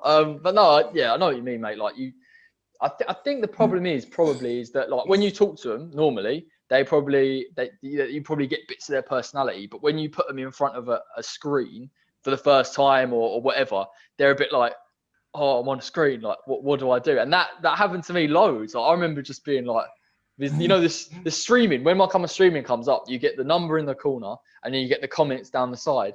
And I'm trying to watch the West Ham game. I'm looking at how many people there. I'm just like that all the time. I don't know what to do, but you just gotta. People just get used to it. Like you look at people like True Geordie and that they've done it for years. Like that's kind of they probably feel more at home with that than they do with anything else. I said earlier, sometimes when there's a lot of words on the screen, I Yeah. find it hard to focus on what I'm reading. Ima- Imagine that, imagine that, but with a live stream, I can't. Oh, it's a night, mate. Honestly, it's a nightmare. I don't. What I actually do is I just don't watch the comments. I just watch the game, and then I just talk about it because I can't concentrate for that for that long on so many different things. That's all right if you're watching something. When I used to talk, so it's hard to really Yeah, yeah, look yeah, at yeah. the chat when you're talking. Because if you look at the chat, then people just think that you're arrogant and you're not bothering to interact. Yeah, I worry about that, mate. Sometimes I just ignore them and I think, oh, should I ignore? Maybe I should put their comment up on the screen.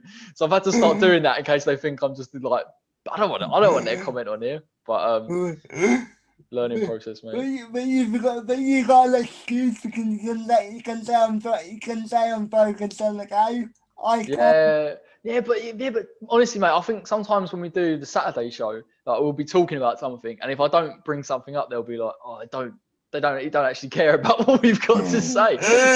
So I have to make sure I like put a few up and be like, "I do care, I do see it. Just it's hard, it's hard." Do you do the super chat thing? Oh no, I don't do the super chat thing yet, mate. I don't I, do the. to be honest with you, people have told me to do it like Elliot happening it, and I understand why he told me to do it yet. Because if you need the money, it's obviously good. But for me, yeah, I feel well. I obviously don't feel. I need to be. I, I feel bad in terms of I'm taking their money and I might not care about their comment enough to get. Thanks for the money. See you later. No, like that. That's always the thing, though, mate. Isn't it? Like if I got that, I'd feel like better answer their question. Otherwise, they'll be. But I'm not big enough. I'm not big enough. I'm not Rory, man. I'm not. People ain't gonna send me super chats. They're not that interested. you know, you know who was the? I've been trying to get him on here, but then you know, when somebody like randomly unfollows you, yeah. But Yeah. I don't think he's upset with me or anything like that. I just think, to be honest, I don't really know, but I don't think he's upset with me or anything because he hasn't blocked me or nothing like that. So we can have to wait and see what happens. And in 2021, I'm trying to get a mate on the podcast. I think I think getting Jack mate will be a really good pod podcast.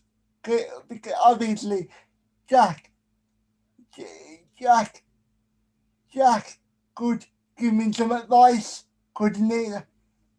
Yeah, Because, well, the Jack makes stories mental when you think about how like yeah, this year as well. He's doing my dream job. He's presenting at the London Stadium before every game, and if I ever speak to him, I'll be like, "How on earth did you get that?" He's got his happy hour, which has been unbelievable, and then he's got his new West Ham job. So he's living the dream, mate. He's living the dream. it's funny considering what he does on his main channel. Yeah, I know. Yeah, that's the thing. You wouldn't expect him to be successful from like other things, but then obviously he's very good at talking to people, and he's got him and Stevie, and it works in that setup as well. So it's crazy. He's got the Spotify deal, mate, which means he's which means he's doing all right. To be honest, yeah, I would love to do what he did, like just talk and not have to worry about the back. Well, not I don't mean not have to worry about it, but just focus on making a good podcast rather than just focusing on the back end. Because a lot of times I focus on the back end too much. That's my problem. But if I had to say one thing, that's a problem for me. Is that a problem for you, or do you just focus? Oh, I do it all, mate. So it's always a problem. It's a nightmare. Like there's no listen. I love it. So I mean, and you're probably the same. You love what you do, and you put up with it because that's what you want to do. But like I have to do. If you ever see my previews, yeah, I have all the graphics for every single player of each team, the lineups. Then on the match day, I've got the graphics of when the teams come in. Then I've got the stream to sort out. Then I've got the editing after if I want to get a clip of something. Then the thumbnail. And this is people think like it's just you just turn on the camera and it's done. But I'm like, do you know how long this takes? It takes me a whole week to just be like plan, plan, plan, plan. But now I've got to a point where you do it so often that you kind of just get on with it. But it is, mate. Honestly, I remember doing the Tottenham game. You'll probably remember West Ham 3-0. And I wanted to do a fan reaction video because we recorded the whole thing for the watch along. And I was literally trying to get this video out while I was so excited, and I'm editing it, and the gap between the editing is so small. I was like, I can't do this. I can't. And then I got it out, and it got like 17K views, which is the most I've ever got. But that's that kind of thing, and the timing as well. When you've like, I've got to get it out. You've got to get it out after the game, and you're just like, I just want to chill out. I don't want to do anything now. Yeah, I can definitely understand that. Can, can now, now I've decided to just upload the podcast. I can take my time with it. I really, I really, I really leave the people anticipating it. Because I think sometimes I have a tendency to give it to them straight away, if you know what I mean, rather Mm. than rather than letting it build up, if you know what I mean. Yeah, no, definitely. It's about timing, isn't it? It just takes. But mate, like this is the thing with YouTube. This is the best thing and the worst thing is that no one really knows what they're doing when they're starting, and then we all have to try and somehow. And you've got people like Jack, mate, who have figured it out, and it's like and KSI and all these people. They just know what to do. But I mean, even people like that though, mate, they've got people doing stuff behind the scenes. So in some ways, it's harder to do, the whole thing and sort it out. And you know what made it worse for somebody like me? When you obviously I really appreciate the shout out and everything like that, really, but it makes it 10 times worse when you get a shout out from from somebody like Brian Cadilla. Because then you think to yourself, I don't want to, like I do, I think to myself, I don't want to let him down. So, Oh, mate, you're being too harsh on yourself. You're smashing it, mate. Like it takes, it takes time. You can't don't just do your thing. Just do your thing, mate. Like for me, it's it's tough, isn't it? Because especially when you put videos up and then you see the views and then YouTube gives you that funny thing where you see your rankings and you're like, oh, why is it not at that point? But I think you get past it and there's a point uh, where you just go, I can't be bothered. I'll just do what I want to do. And then if they like it, they like it. If they don't, just don't bother. my, my, my, my, my channel is like a female. It's very red. So's mine, so don't worry about it. It's probably like two every month, probably. There's probably nothing like it's. I don't normally check it actually, but I did check it once and I thought, oh, it's a bit rubbish. But I'm gonna have to get a woman on definitely. I think I've got a few. I'd actually like to get a few sort of women, particularly in the football sphere, on. So no, do you not get the joke? no, I've missed it, mate. I'm terrible. It's gone over my head. Okay, obviously, sometimes we say ladies when they're on the period. Oh yeah. Don't go there, mate. It's dangerous territory. But yeah, no, I know what you mean. I know what you mean. That's what I like to do with my jokes. I like to slice them in there normally, so people can't tell when I'm joking. Yeah, and So, I'm literally the worst person for figuring them out as well. I'm the person that's like, what? so if the people do get them, then they get them. Yeah. No, it's funny, man. It's funny. So two more questions, and then I'll let you go. No worries, man. Let's go for it. These are the toughest ones. Probably, Yeah, I bet. Go on then, far away. probably not, to be honest. Oh, come on. So, so do you know your channel here? Do you know somebody claimed to you, like, let's just say, Bill Gates, for example, and said to you, we want to buy your channel. You can still present on it and all of that, but we can own it. Would you do it for a large amount of money or not really? Um, well, Bill Gates is a massive step up, mate. So it'd be I think the thing with mine is I would do it for free. Like I would do it for free. Like I get more from it by interacting with other football fans and speaking about football.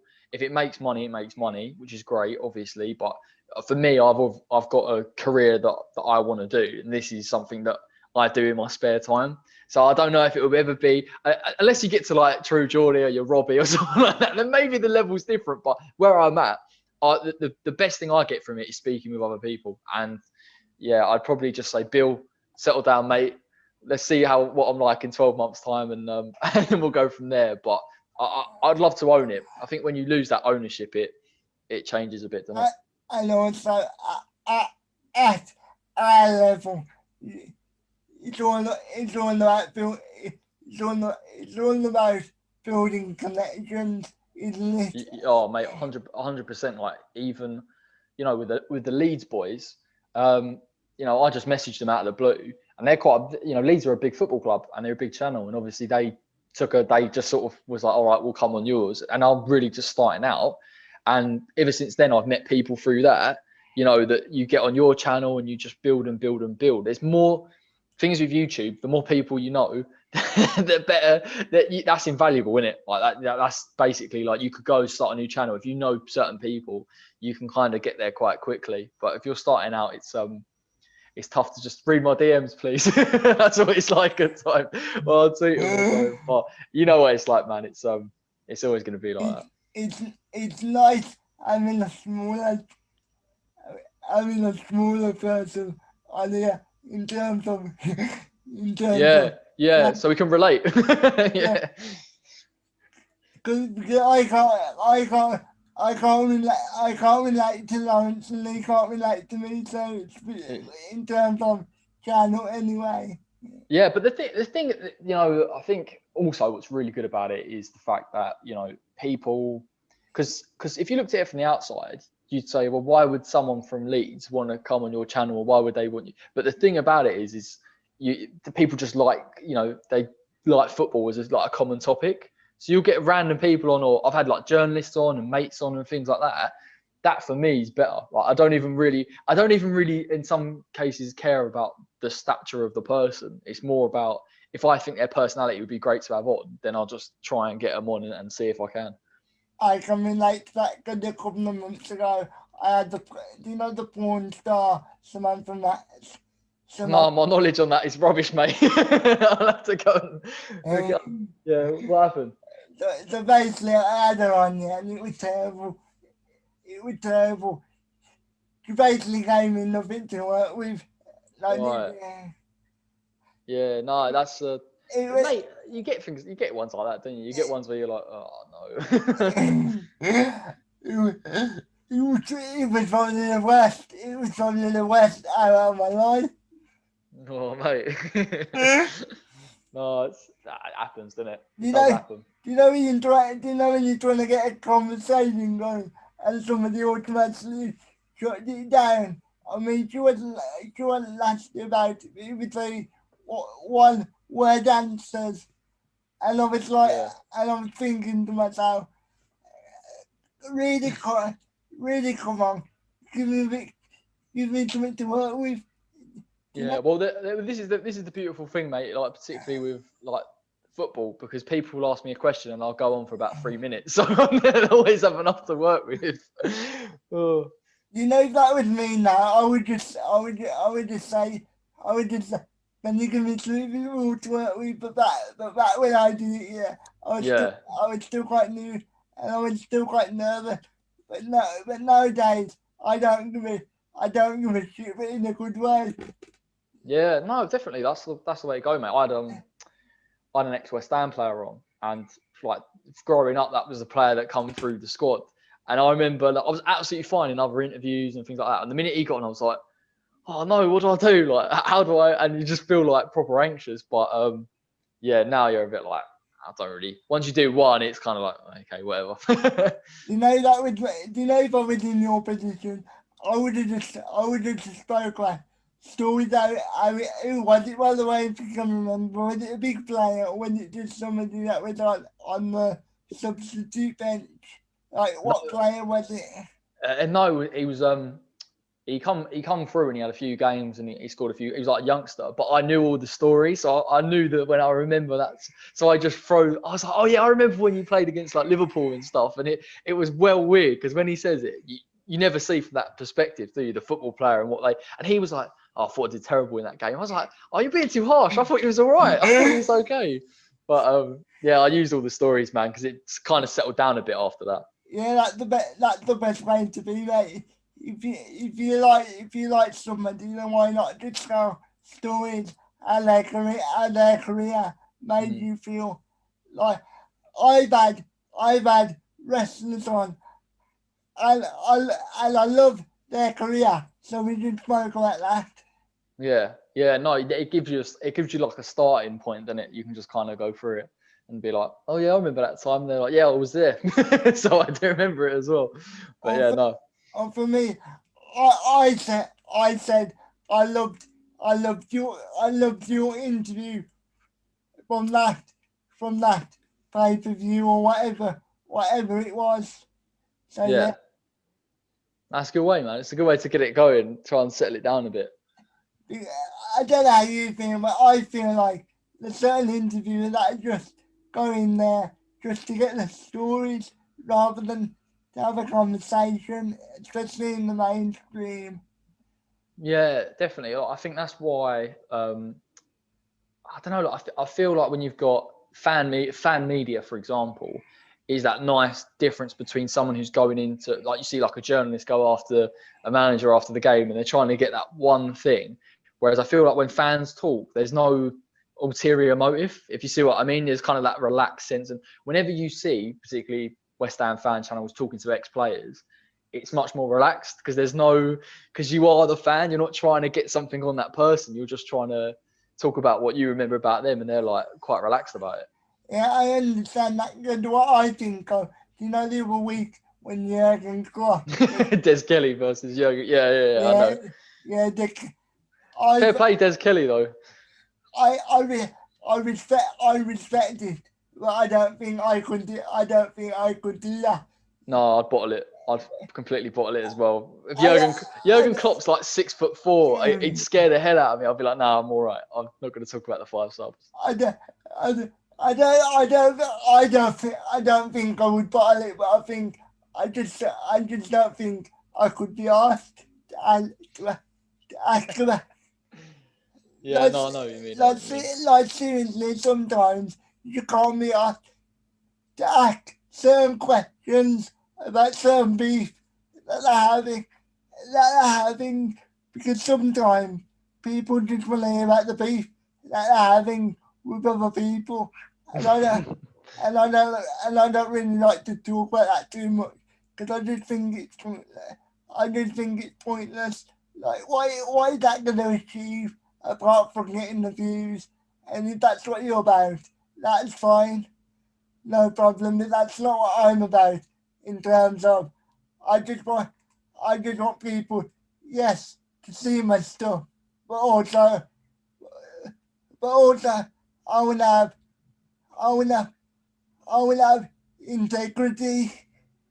Yeah, no, mate. That's the whole basis of my channel. It's kind of trying to be level-headed about things and doing it for the fact that it adds value rather than something that maybe catches on with a trend or something like that. If it does, fair enough. But I don't want to be that guy that screams and shouts about West Ham, and that's the only reason people want to watch it because I'm not interested enough. I'm not argumentative enough. But I can't maintain it, so I'm just going to do my thing. I think we have too many people like that in the football community, not mentioning any names. Well, yeah, don't get in trouble. But look, I mean, I think that's I know you've had like people like Flav on, and when you hear people like Flav talk, you're quite like level-headed, and even a lot of those people that you hear on 90 Minute and even the kickoff, like Hugh and stuff like that, they're quite level-headed. Like, yeah, there's the passion, but it's not like too far the other way where it's just done for a reaction. It's not like rah rah rah. Yeah, exactly, mate. But listen. I think from what I've seen, there's that kind of divide in terms of fan channels where there are certain people that's what they want to do. Sometimes I feel like Goldbridge is somewhere in the middle because he actually, when you watch and listen to him, he actually says a hell of a lot of substance. But obviously, he's got his sayings and his funny manner, and everything he does. So he's got a bit of both. Like he goes between the two, but. He's the only one that I know that can kind of. I love Goldbridge as a content creator. I Yeah. think I think he's amazing. He's been on the channel before, as you probably know. I was planning to have him on again, but unfortunately it fell through at this current moment in time. So who knows? Maybe in 2021, maybe, who knows? Yeah. Any, anyway, mate. Anyway, mate. I'm gonna end it here because it's nearly midnight. Yeah, I'm falling. I've got to go to bed soon, mate. I've got to work tomorrow. Right. My apologies, mate. Nah, no worries, man. Listen, I love what you do. I can't believe I've managed to get on with your esteemed guest list, but I'll take it all day long. As I've said before, mate, I don't care that status anymore. Brilliant. Good to hear. That's why I'm here. So thank you for coming on, mate. Thank you for watching, guys. Do you want to promote your? Oh yeah. I forgot about me. West Ham YouTube channel. If any West Ham fans are out there, any football fans are out there, check it out for all your predicted 11s, your game changes, your tactical breakdowns, your watch alongs, everything football related is on there. So if not, just keep watching Anthony, and I'm sure he'll come up with better content. Go and listen to him talk about how West Ham are gonna end up in mediocrity. No, listen to me talking about a really exciting, vibrant West Ham side. No boring West Ham over where I am. So that so if you want to go and follow me, it's at and 7795. And I don't know why I have such a complicated at. Yeah, keep it simple. So if you want to go and follow me, you can go and follow me. Please subscribe to the channel if you're new. Please like the video. Please share the video. Uh, and we will speak to you later. Thank you for watching.